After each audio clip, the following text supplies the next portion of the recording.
Bismillahirrahmanirrahim. Assalamualaikum warahmatullahi wabarakatuh.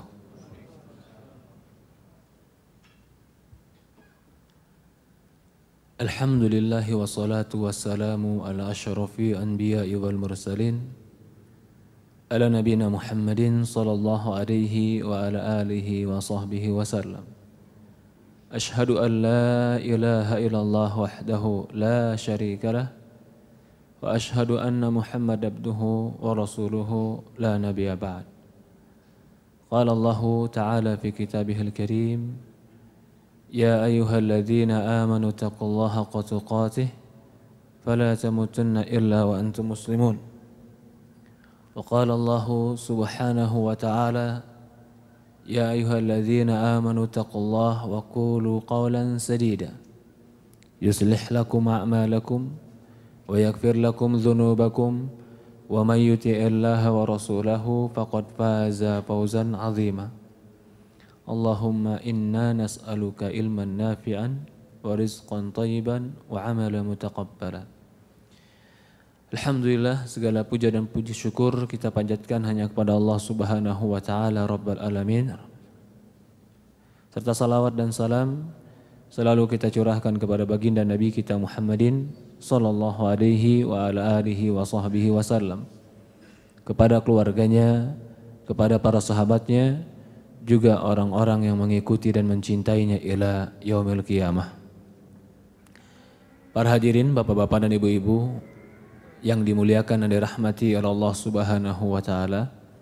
Alhamdulillah, Allah mempertemukan kita pada hari ini, memudahkan kita untuk sholat berjamaah dan memberikan kita waktu luang untuk duduk di masjid Allah Subhanahu wa taala, mempelajari ilmu agama kita.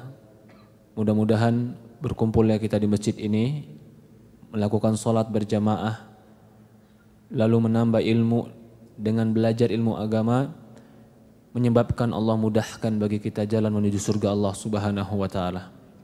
Rasulullah sallallahu alaihi wasallam bersabda, "Man salaka tariqan yaltamisu fihi ilm, sahhalallahu lahu bihi tariqan ilal jannah."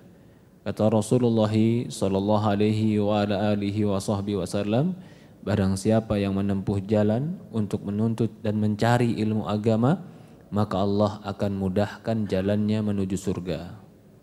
Orang yang Allah mudahkan jalannya menuju surga itu adalah orang yang belajar ilmu agama. Karena dengan ilmu dia tahu yang halal, dia tahu yang haram, dia tahu yang wajib, dia tahu yang terlarang.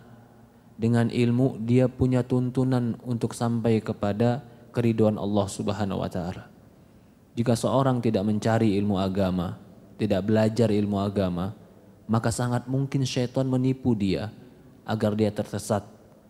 Sementara syaitan telah bersumpah di hadapan Allah, la'atiyannahum min baini aydihim wa min khalfihim wa an syama'ilihim. Kata syaitan, wa aimanihim. Aku akan ganggu, aku akan datangi manusia itu dari depan hadapan mereka, dari belakang mereka, dari kanan mereka, dari kiri mereka. Aku akan la'aqudannahum siratakal mustaqim. Aku akan halangi mereka dari jalanmu yang lurus ya Allah. Perhatikan ini. Syaitan di depan Allah berani berkata seperti itu. Bahkan dia katakan la'aqudannahum, aku akan halangi mereka. Wa tajidu aktsaruhum, atau kata syaitan dalam masih ayat yang sama, dan engkau akan mendapati kebanyakan mereka tidak bersyukur kepada Allah Subhanahu wa taala. Ranjau-ranjau syaitan itu banyak. Kalau kita nggak mempelajari ranjau-ranjau syaitan dan tipu daya syaitan, kita mudah terperangkap dengan tipu daya syaitan. Maka belajar ilmu agama itu bukan hanya sekedar mustahab atau suka atau sunnah. Belajar ilmu agama itu bisa wajib bagi kita. Dalam sebuah hadis Rasulullah bersabda, talabul ilmi faridatun ala kulli muslim. Kata Rasulullah SAW, belajar ilmu agama itu wajib bagi setiap orang Islam. Terutama belajar yang berkaitan hubungannya dia dengan Allah. Tauhid kepada Allah. Dari inilah maka Al-Quran yang pertama kali turun itu perintah belajar. Iqra bismi rabbikal ladzi khalaq. Baca. Artinya belajar. Iqra bismi rabbikal ladzi khalaq. Baca dengan nama Allah yang telah menciptakan engkau. Iqra itu dalam bahasa Arab namanya fi'il amr. Kata kerja perintah. Jadi kalau kita melihat ke Quran, perintah apa yang pertama kali keluar adalah baca. Sebelum perintah sholat, sebelum perintah puasa, sebelum perintah menghambakan diri kepada Allah, perintah yang pertama kali keluar adalah Iqra, belajar. Tahu, mengenal Allah, mengenal agama Allah, fa'lam annahu la ilaha illallah. Allah menyebutkan dalam surat Muhammad, belajarlah kalian tentang la ilaha illallah wastaghfir li dzambik, dan mohon ampunlah kepada Allah terhadap dosa-dosa kalian. Duduknya kita di majelis ini di waktu zuhur menambah wawasan ilmu agama kita, ini telah menggugurkan kewajiban kita di hadapan Allah. Kita berarti belajar. Dan tidak ada amalan yang paling Allah cintai di antara amalan-amalan kecuali amalan yang Allah wajibkan. Jika amalan tadi telah diwajibkan oleh Allah, maka amalan tadi pasti afdol. Dalam hadis Rasulullah mengatakan, hadis qudsi, Rasulullah mengatakan bahwasanya Allah berfirman, tidak ada amalan yang kucintai mimma aftaradtu alaih, dibanding amalan yang telah kuwajibkan bagi hambaku. 2 rakaat subuh wajib lebih Allah cintai daripada 13 rakaat qiyamul lail. 4 rakaat zuhur atau Ramadan puasa wajib lebih Allah cintai daripada puasa di luar Ramadan 1 tahun penuh. Karena yang wajib lebih Allah cintai. Yang kita inginkan, kita duduk di sini belajar ilmu agama, menunaikan kewajiban kita, termasuk amalan yang Allah Subhanahu wa taala cintai. Karena kita menunaikan perintah Allah Subhanahu wa taala. Hari ini kita berbicara dalam buku Fawaidul Fawaid dari buku Imam Ibnu Qayyim rahimahullah taala tentang min huquqi tauhid. Di antara hak-hak tauhid. Tauhid itu mengesahkan Allah. Artinya bagaimana hati kita dan hak-hak Allah yang wajib kita tunaikan terhadap Allah. Kata Imam Ibnu Qayyim, tuba liman ansafa rabbah. Bahagialah mereka yang ansaf. Ansaf itu insaf. Kalau di terjemahan dikatakan orang yang dapat menunaikan hak-hak Allah. Kalau saya mengartikan ansaf, dia itu sadar diri di mana posisi dirinya. Itu ansaf. Maka bahagialah seseorang yang sadar di mana posisi dia di hadapan Allah. Wa aqarra lahu bil jahl. Apa yang harus diakui di hadapan Allah terhadap dirinya? Yang pertama, dia harus mengakui bahwasannya dia ini memiliki kebodohan diri. Kita akui nih, di hadapan Allah kita itu nggak punya ilmu. Sehebat apapun kita belajar, itu nggak ada nilainya dibanding ilmu Allah. Sehebat apapun pengetahuan kita, itu hanya bagian daripada kecil ilmu yang Allah berikan kepada kita. Di antara orang yang insaf, yang mengetahui posisi dirinya di hadapan Allah, dia harus tahu bahwasannya dia itu jahil. Kita ini nggak tahu. Kita ini nggak ngerti apa-apa. Kalau kita nggak ngerti apa-apa di hadapan Allah dan tidak tahu apa-apa, maka posisikanlah di hadapan Allah seperti orang yang tidak tahu. Orang nggak tahu itu nggak nentang. Orang nggak tahu itu nggak bantah. Orang nggak tahu itu dengar. Orang nggak tahu itu patuh. Orang nggak tahu itu membenarkan jika dikasih tahu. Kenapa bisa bantah? Karena menganggap tahu. Kenapa bisa bangkang? Karena menganggap tahu. Apakah kita lebih tahu dibanding Allah di antara kewajiban-kewajiban yang telah Allah turunkan untuk kita? Ini poin. Banyak orang nolak jilbab karena menurut mereka itu pakaian Arab. Banyak orang menolak syariat-syariat Islam. Apa dasarnya? Karena mereka tidak memposisikan diri mereka di hadapan Allah sebagai hamba. Hamba itu di hadapan Allah memposisikan dirinya tidak tahu apa-apa. Karena memang kita nggak tahu apa-apa.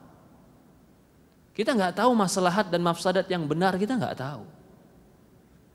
Kita nggak tahu apa yang terbaik kecuali Allah yang mengajarkan kita untuk yang terbaik. Kita hanya melihat suatu masalah dari sisi kita.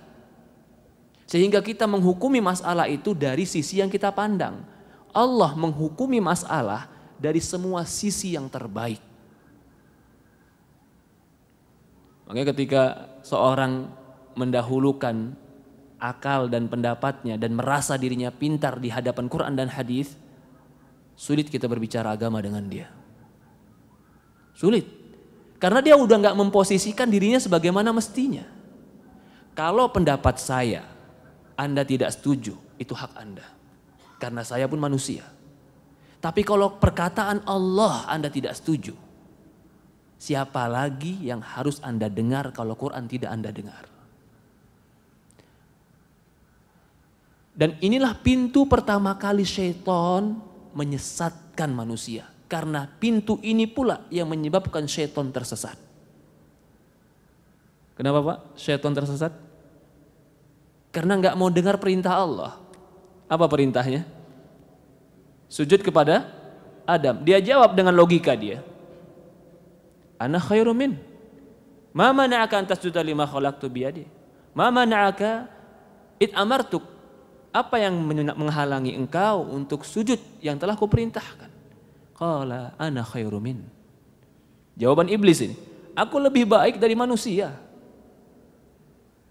Dia menganalogikan aku terbuat dari api, manusia terbuat dari tanah. Saya mau ngambil sebuah kesimpulan saja. Kenapa iblis menolak perintah Allah? Karena dia menganggap pendapat dia lebih benar daripada perintah Allah. Apa landasannya iblis mengatakan api lebih hebat daripada tanah? Landasannya apa? Sehingga engkau bersikeras, berkekeh bahwasannya kau lebih baik daripada manusia. Landasannya cuma egois karena merasa saya pintar. Saya tahu. Orang yang mau belajar ilmu agama, yang paling pertama kali dimasukkan adalah ketahui Quran itu paling benar. Kalau poin ini nggak paham dan masih memposisikan saya pun bisa mengkritisi Quran, maka 1000 bab yang akan dibicarakan 1000 itu akan berselisih. Tapi kalau satu poin ini benar, Allah lebih tahu, Allah lebih adil, Allah lebih bijak. Aku di depan Allah, di hadapan Allah nggak tahu apa-apa. Maka apa yang Allah putuskan tentang hukumnya, tentang ibadahnya, tentang syariatnya, karena aku nggak tahu, aku posisikan diriku seperti orang yang tidak tahu dan patuh. Kalau ini dasarnya, maka berbicara 1000 bab semuanya sepakat karena landasannya sama. Maaf Pak, kita tadi contohkan bab inilah menyebabkan syaitan tergelincir. Tapi ternyata bab ini pula lah yang menyebabkan orang sekarang tergiring untuk mulai meninggalkan Quran. Tidak memposisikan dirinya sebagai hamba di hadapan Allah. Tapi dia memposisikan dirinya di hadapan Quran sebagai orang yang bisa mengkritisi. Bisa berpendapat, bisa menyalahkan, bisa membenarkan. Padahal ilmu yang dia dapat pun dari Allah. Bagaimana dia bisa menyalahkan Allah yang memberikan dia ilmu? Allah yang memberikan dia ilmu, dia salahkan. Apakah itu masuk akal? Gak masuk akal. Kalau ilmu kita dari Allah, maka kita tahu yang memberi ilmu pasti lebih hebat dari ilmu kita. Kecuali kita bilang ilmu saya ambil sendiri, bukan Tuhan yang kasih saya. Kalau sudah sampai derajat ini, mengatakan ilmu saya dapat sendiri, bukan Tuhan yang ngasih saya, sudah jelas. Di lembah orang-orang yang tersesat. menganggap ada sesuatu yang terjadi di alam ini di luar kekuasaan Allah.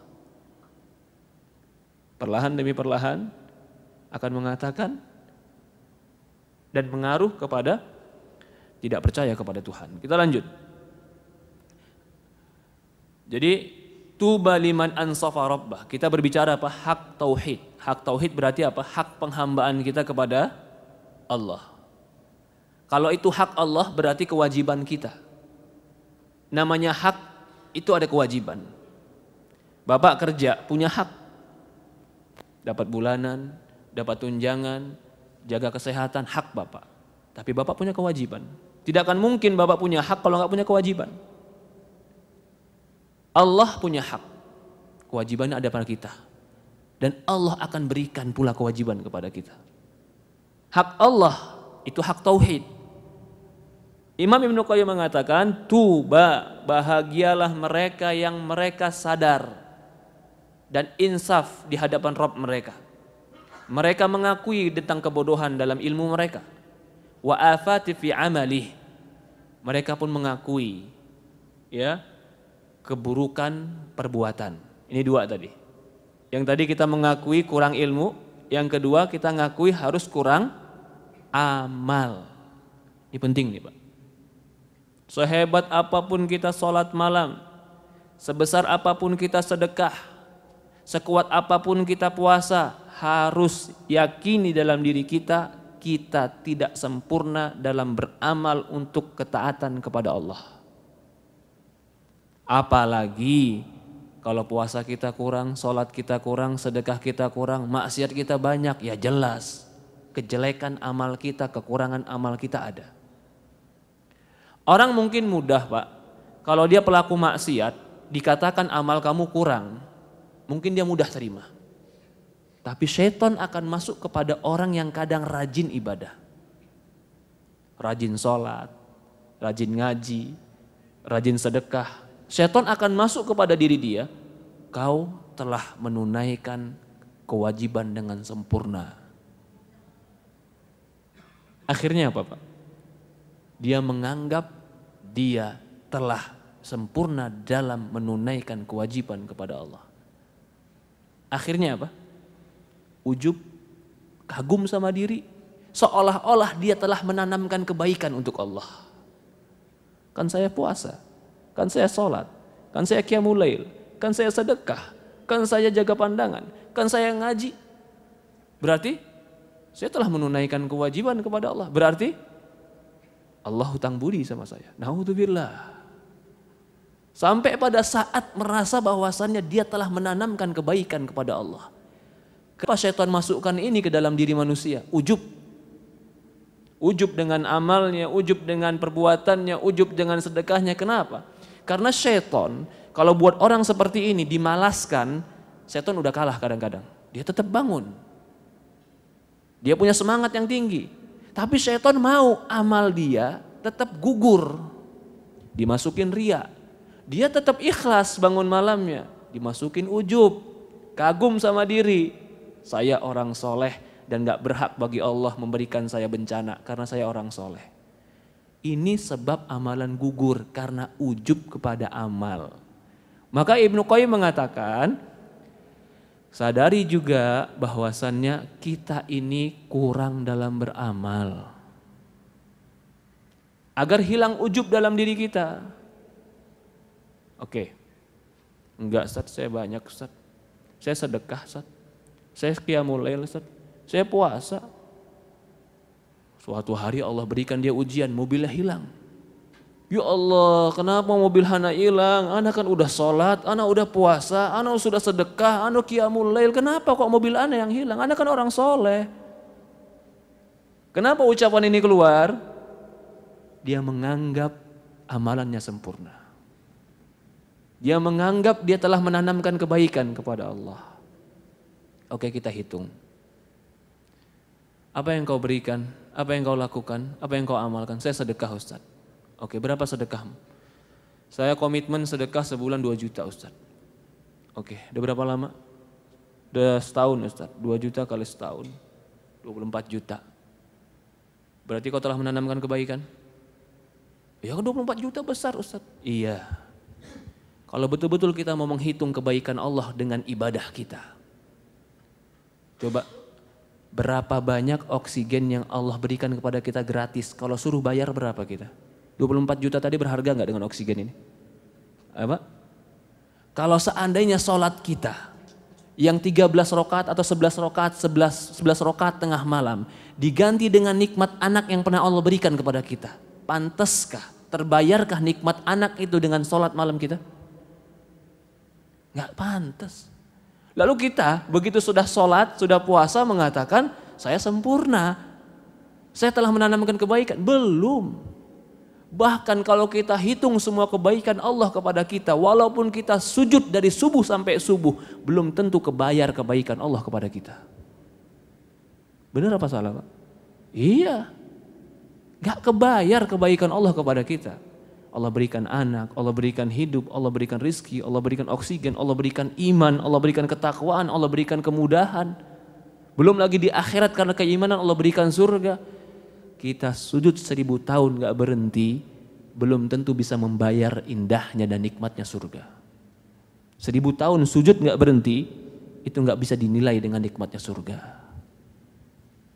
Maka jangan ada orang yang mengatakan, Ustadz, amalan saja ini bayar surga Ustadz. Enggak, amalan kamu bukan beli surga. Amalan kamu itu ditugar sama surga, amalan kamu tuh gak ada apa-apanya. Gak seharga, gak senilai. Benar apa salah ini Pak? Loh, tapi kan Allah bilang kalau kita beramal kasih surga Ustadz. Bukan karena senilai, tapi karena Allah yang memiliki surga pemurah. Kau punya mobil yang paling bagus, Velfire, yang terbaru, kau sedekahkan untuk anak yatim dan fakir miskin. Berapa harga mobilnya? 1,5 M Ustaz. Sedekahkan. Oke. Lalu kau katakan dengan Velfire itu wajib bagi saya punya kapling di surga. Saya mau tanya, uang 1,5 miliar itu kalau di Gatot Subroto ini beli berapa rumah Pak? Hah? Hah? Berapa kali berapa Pak? Gatot Subroto aja nggak kebayar 1,5 M. Lalu 1,5 M mengatakan ya Allah wajib saya masuk surga dan istananya. Nggak laku duitmu. Nggak laku. Lalu kenapa Allah masukkan surga Ustaz? Bukan kamu yang hebat. Bukan amalmu yang besar. Yang punya surga yang murah. Itulah dikatakan dia pemurah. Apalagi cuman sedekah goceng, wajib saya masuk surga. Ya Allah. Naik kereta api ya belum bisa goceng. Apalagi mau masuk surga. Ya Rabb. Habis itu habis sedekah goceng dia ingat dari pagi sampai sore. Hari ini anak udah sedekah goceng. Masya Allah. Ya boleh aja ingat, tapi jangan ujub, jangan takabur, jangan mengatakan itu biaya ke surga. Katakan ya Allah, aku ini pemalas. Walaupun aku sholat, aku ini lemah. Walaupun sedekah, aku ini kadang lemah. Ya Allah, kelemahanku ini ampuni aku. Ya Allah, kelemahanku ini kasihani aku, masukkan aku ke surgamu. Itu hamba di hadapan Allah. Mengakui kelemahan dirinya dan kelemahan itu dia gunakan untuk mencari kasih sayang Allah. Ya Allah, aku ini pendosa, aku sadar aku pendosa. Aku sadar kadang aku tobat, kadang-kadang aku dosa lagi. Aku sadar kadang-kadang aku nyesel bangun subuh kesiangan tapi besok bangun subuh kesiangan lagi. Engkau maha pengampun, engkau maha penyayang, engkau maha pengasih. Aslih li, perbaiki aku. Mana yang lebih indah Pak? Orang yang berhadapan dengan Allah dengan merasa kehinaan dirinya, walaupun amalnya kurang, dengan orang yang berhadapan dengan Allah merasa dengan kesempurnaan dirinya. Bisa jadi pelaku dosa yang dia bertobat dan merasa dirinya kotor di hadapan Allah lebih mulia di sisi Allah daripada orang yang melakukan amalan-amalan sunnah tapi merasa dirinya suci dan dia merasa bahwasannya dia adalah orang yang terbaik. Jadi kita nggak boleh menganggap diri kita baik dengan amal soleh kita, enggak. Seandainya kita baik pun, lagi nih, kamu bisa sholat, kamu bisa sedekah, kamu bisa berbuat baik, dimudahkan beramal soleh. Mau tanya, uangmu itu siapa yang kasih? Yang membangunkan engkau malam siapa? Yang memudahkan engkau menjadi taat siapa? Yang melindungi engkau supaya istiqomah siapa? Allah. Kalau begitu semua kebaikanmu pun dari Allah. Apakah pantas menganggap diri sempurna dengan kebaikan sementara kebaikan itu hidayah? Hidayah itu seperti hadiah, Pak. Satu kalimat itu. Hidayah dengan hadiah hampir satu kalimat. Jadi hidayah ini kita dituntun bisa menjadi baik itu hadiah dari Allah. Kalau itu pemberian Allah yang Allah kasih, jangan sampai mengantarkan kita kepada takabur, ujub, merasa sempurna. Maka kata Ibnu Qayyim di sini, wa afati fil amali wa uyub bi nafsih. Dan dia harus merasa bahwasannya dia itu uyub bi nafsih, banyak kekurangan. Emosional, gampang marah, egois, congkak, sombong. Akui saja diri itu. Jadi kalau di hadapan Allah sudah akui semua kerendahan hati kita. Itulah namanya hamba. Hamba itu adalah orang yang menghambakan diri. Dan dia akan mengatakan dirinya hamba ketika dia mengakui semua kelemahan pada dirinya.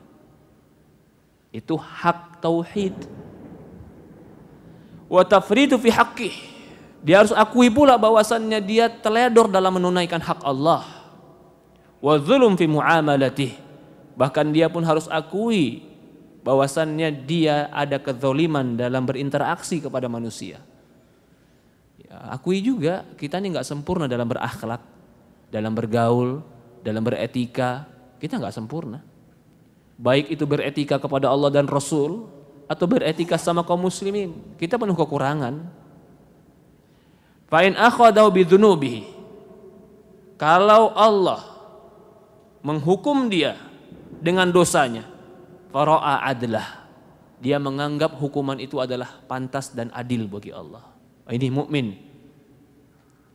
Jadi ketika dia tertimpa musibah, ketimpa kesulitan, walaupun dia telah berusaha berbuat baik sebaik apapun, ketika musibah itu menimpa dirinya, dia tetap mengatakan, ini keadilan Allah karena dosa saya. Beda sama orang-orang yang takabur tadi. Begitu dapat musibah, dapat sulit, dia mengatakan, ya Allah kenapa harus saya? Apa dosa saya? Saya selama ini berbuat baik. Dia seolah-olah ingin menepis musibah tadi dan mengatakan secara tidak langsung, musibah ini gak pantas buat aku. Kenapa dosaku? Kenapa dia menganggap diri gak berdosa? Karena dia tidak mengakui kekurangan amalannya. Kalau dia tadi mengakui kekurangan amalannya, kekurangan ketaatannya, dia juga mengakui bahwasannya interaksinya dengan manusia tidak sempurna. Lalu dia punya dosa, diakui itu semua. Lalu dia diberikan musibah oleh Allah. Ya Allah ini adil. Ya Allah ini pantas. Tapi kasihani aku ya Allah. Itu lagi yang dia minta. Kasih sayang Allah. Maka itu dikatakan manusia itu paling butuh rahmat Allah. Rahmat itu artinya kasih sayang Allah. Kalau seandainya setiap dosa langsung ditegakkan keadilan, selesai kita Pak. Kalau setiap salah langsung ditegakkan hukum oleh Allah saat itu juga dengan adil, gak bisa apa-apa kita. Apa yang kita mohon kepada Allah? Ya Allah rahmati aku, kasihani aku. Aku berdosa karena kelemahanku. Aku terkadang malas dalam ibadah karena kekuranganku. Perbaiki diriku. Rahmati aku. Ampuni aku. Jadi yang kita kedepankan ke hadapan Allah itu adalah, ya Allah kasihani aku. Kasihani ini berarti kita berharap rahmat dan kasih sayang.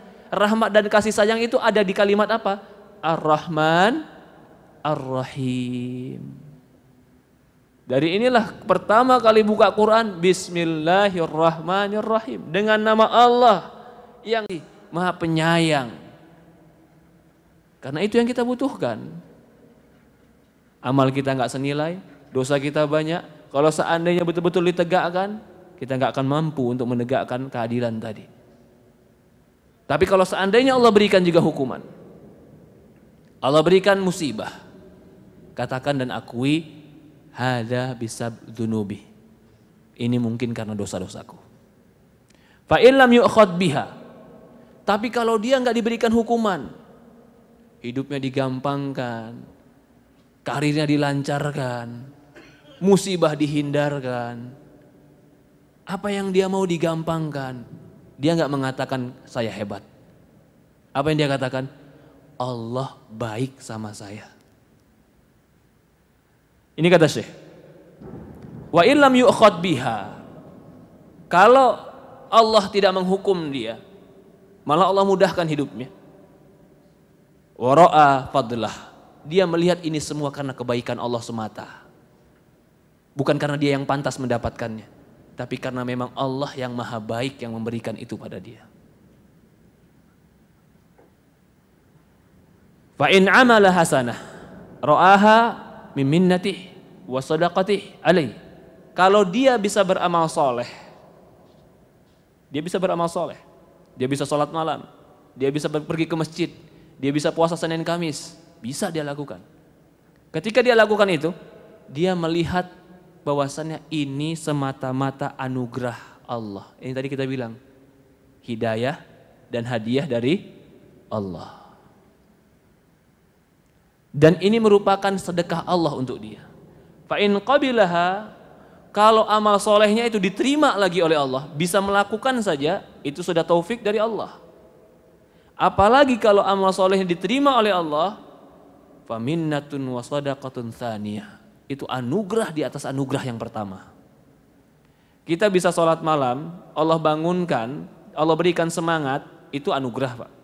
Karena nggak semua orang diberikan kesadaran itu. Begitu kita sudah sholat malam, kita bisa doa, doa kita dikabulkan, anugerah kedua. Lalu setelah doa kita dikabulkan, sholat kita diterima di yaumul qiyamah akan membela kita sebagai syafaat, anugerah di atas anugerah. Karena Allah bisa saja tidak menerima amal kita, Allah nggak mau terima amal kita. Mungkin karena ujub kita, mungkin karena keikhlasan kita yang kurang, mungkin karena amal kita yang tidak sempurna. Rukunnya, wajibnya, syaratnya mungkin ada yang kurang. Bisa saja Allah tidak terima. Padahal kita sudah bangun, kita sudah berusaha untuk bangun. Ketika Allah tidak terima karena tidak terpenuhi syaratnya, apakah Allah zalim? Tidak zalim. Tapi ketika Allah terima, padahal kita sholatnya ya bacaannya kulhu, al-fatihah, sholatnya juga ya bismillah, Allah terima. Bukankah itu anugerah di atas anugerah? Dikatakan lagi, fa in qabila minna fa in raddaha, kalau Allah tolak, falikoni misliha la yasluh an yuwajih bih, dia akan menyangka bahwasannya, dia akan beranggapan bahwasannya memang betul. Kalau Allah tolak ibadahku, ya karena memang aku tidak sempurna, karena memang ikhlasku mungkin kurang, atau syarat atau rukunnya tidak kupenuhi, atau ujubku yang menyebabkan amalku tidak diterima oleh Allah. Fa in amala sayi'ah ra'aha min takhallihi anhu wa khudlanihi lahu wa imsaku usmatihi an. Kalau dia, ini seorang hamba nih, ketika seorang hamba ini melakukan kejelekan, hamba manusia, kita ini ada aja yang melakukan kejelekan, cuman masalahnya besar atau kecil, karena semua kita pasti salah. Lah kalau ketika dia melakukan kesalahan, apa kata Syekh di sini? Kalau kau seorang hamba yang mengerti hak tauhid, ketika kau melakukan kejelekan, ketahuilah, jangan kau salahkan siapa-siapa. Jangan katakan ini takdir Allah. Sampai maaf Pak, ini kita kritisi loh ya. Ketika, ya kita sama-sama tahu, ketika mereka buat lagu contohnya kupu-kupu malam. Lalu dalam liriknya apa? Dosakah apa yang mereka kerjakan? Lah kupu-kupu malam ditanya dosa atau enggak? Ya dosa. Tapi mereka terpaksa. Berarti kan ini takdir Tuhan. Itu yang ingin mereka ungkapkan. Yang mereka ingin ungkapkan apa? Takdir Tuhan. Seolah-olah mereka menjadikan perbuatan dosa itu karena paksaan Tuhan. Itu bukan sifat seorang mukmin. Gak ada Allah maksa kita berlaku dosa. Gak ada. Pilihan kita berbuat dosa. Ketika kita memilih yang salah dan berbuat dosa, jangan salahkan Allah. Salahkan diri kita. Kenapa saya milih yang jelek? Lalu ingat kepada Allah, ini karena Allah, bukan menyalahkan. Ini sebab saya berbuat dosa, saya tidak ditolong oleh Allah. Saya tidak dibantu oleh Allah. Saya dibiarkan oleh Allah. Artinya apa? Dia sadar perbuatan dosa yang dia lakukan karena dirinya dan Allah tidak menolong dia. Akan timbul dalam dirinya kalau seperti itu, dia butuh pertolongan Allah agar dia tidak melakukan dosa. Contoh, Nabi Yusuf alaihissalam, Pak. Dia bisa menghindar dari perempuan yang cantik karena Nabi Yusuf yang hebat atau karena Allah yang tolong? Kadzalika linasrifa anhu su, kata Allah. Seperti itulah kami palingkan dari Yusuf kejelekan. Apa sebabnya? Dia hamba-hamba kami yang mukhlas, yang jujur, yang ikhlas, yang bertauhid. Jadi kita ingin negaskan di sini, kalau ada seorang hamba yang melakukan dosa itu karena salah dirinya dan dia dibiarkan, artinya tidak tertolong oleh Allah. Berarti dia butuh pertolongan. Kalau ada hamba yang bisa meninggalkan dosa bukan karena kehebatan dirinya, tapi karena Allah tolong dia untuk meninggalkan dosa. Allah mudahkan dia. Kalau enggak Allah tolong, enggak Allah mudahkan, enggak Allah lindungi dari syaitan, berat bagi dia meninggalkan dosa. Kenapa sekarang dia mudah meninggalkan dosa atau gampang meninggalkan perbuatan dosa tadi? Allah lenyapkan di hatinya gangguan syaitan. Allah lindungi dia. Maka Syekh di sini mengatakan, wadzalika min adlih. Kalau seandainya dia tetap jatuh dalam dosa karena Allah tidak menolong dia, dia menganggap itu adalah hukuman yang pantas untuk dirinya. Karena keadilan Allah. Fayara fi dzalika faqrah. Ketika itu dia sadar, dia sangat fakir kepada Allah. Jadi musibah, terjatuh dalam dosa, kesulitan, itu sebenarnya menimbulkan sebuah sifat positif bagi seorang hamba. Sifat positifnya apa? Dia sangat butuh Allah. Ketika dia dosa, dia sangat butuh ampunan Allah. Dia sangat butuh bimbingan Allah. Dia sangat butuh perlindungan Allah. Dia sangat butuh dijaga hatinya untuk merindukan kemaksiatan. Jangan sampai dalam hatinya mencintai kemaksiatan. Ketika dia jatuh dalam kemaksiatan, dia semakin sadar, ya Allah, aku butuh pertolonganmu. Maka kata Syekh, fayara fi dzalika faqrahu ila rabbi wa dzulma fi nafsi. Dia betul-betul dia betul-betul menyangka bahwasannya dia sangat butuh kepada Allah dan dia sangat zalim kepada diri. Fa in ghafaraha, kalau Allah ampuni dia, fa mahdha ihsani, itu semata-mata karena kebaikan Allah. Wa wujudi karamih, kebaikan dan kemuliaan dari Allah. Ini semua. Kata Syekh lagi, wa nuqtatun mas'alah wa sirruha. Poin dari masalah ini, dari yang panjang ini semua dibahas, rahasianya adalah bagaimana untuk menunaikan hak tauhid, annahu la yara rabbahu illa muhsinan. Dia tidak pernah berpikir tentang Allah kecuali selalu berpikir tentang yang baik. Wa la yara nafsahu illa musian. Dia tidak pernah berpikir dan menilai dirinya kecuali dirinya yang kurang. Ini dia poin masalah. Panjang lebar tadi yang kita bahaskan, intinya kalau kau di hadapan Allah, semua yang ada pada Allah adalah agung dan mulia dan baik. Kalau kau di hadapan Allah, semua yang ada pada dirimu adalah kekurangan dan kelemahan. Kalau ini yang menjadi poin kita ketika menghambakan diri kepada Allah, kita telah menunaikan hak penghambaan. Itulah hak tauhid kepada Allah. Perhatikan lagi. Wa yara kullu ma yasarrahu min fadlih. Dia menganggap semua yang dimudahkan untuknya itu adalah keutamaan dan kebaikan dari Allah. Wa kullu ma yasu'uhu min dunubi. Semua yang menyulitkan dia, musibah yang ada pada dia itu karena dosa-dosa dia, dan itu merupakan keadilan dari Allah. Al-mahbun idza kharabat manazil ahbaihim qalu sakyan lisukanihim. Ya.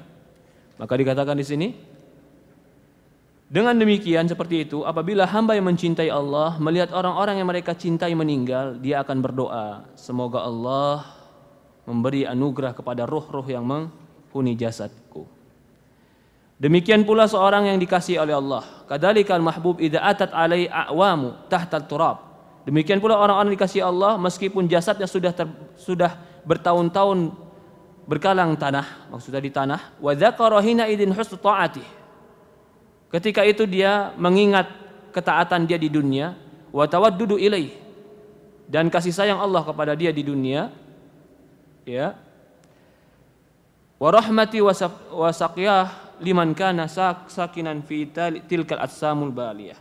Dia akan melihat kebaikan Allah, rahmat Allah, pertolongan Allah ketika kehidupan dia di dalam dunianya. Allahu alam. Ya, ini yang kita bahas hari ini. Kesimpulannya tadi. Apa hak Allah? Semua yang dari Allah katakan baik dan benar. Semua yang dari kita katakanlah karena kelemahan dan kekurangan kita. Maka dari itu kita butuh Allah. Setiap kebaikan kita butuh Allah. Setiap masalah kita butuh Allah. Setiap dosa, musibah dan kesulitan itu sebab kita. Kalau bukan karena rahmat dan kasih sayang Allah, tentu kita akan mendapatkan yang lebih jelek daripada itu. Maka rahmat dan kasih sayang Allah, ampunan Allah, kebutuhan kita kepada Allah sangat kita butuhkan daripada kebutuhan kita kepada yang lainnya. Allahu alam. Ini yang kita bahas. Mungkin ada pertanyaan, silahkan, ada waktu 5 menit. Silahkan. Allah barik fiik.